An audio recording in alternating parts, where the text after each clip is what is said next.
సమస్త లోకములకు కోట్ల బ్రహ్మాండములకు మహారాణి. కానీ ఆవిడ ఏ చెట్ల కింద తిరుగుతుంది? ఆవిడ సంతోషం కోసమని చెప్పి ఆవిడికి సంతోషం ఇచ్చే సువాసనలతో ఉన్న పువ్వులున్న చెట్ల కింద తిరగదట. ఆవిడ కదంబ చెట్ల కింద తిరుగుతుంది. ఎందుకు అంటే ఒక్క కదంబ వృక్షానికో లక్షణం ఉంది అని చెప్తుంది శాస్త్రం. అది మెరుపుని అలాగే ఉరుముని ఈ రెండిటిని చూస్తుందిట. చెట్టుకి ప్రాణం ఉంటుంది కదా, మెరుపు వచ్చిందనుకోండి తటిల్లత సౌదామిని అంటారు. పెద్ద మెరుపు మెరిసిందనుకోండి విశాఖపట్నం అంత ఫోటో తీసినట్టు ఫ్లాష్ పడినట్టుగా పడుతుంది. ఆ మెరుపు వంక చూసి ఆనందపడుతుందిట. అలాగే ఉరుము, వర్షం వచ్చే ముందు మేఘం ఉరుముతుంది, ఆ ఉరుము ఉరిమిందనుకోండి చూస్తుందిట.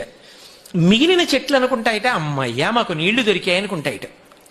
కదంబం అనుకుంటుందిట అమ్మయ్యా లోకంలో ప్రాణులన్నిటికీ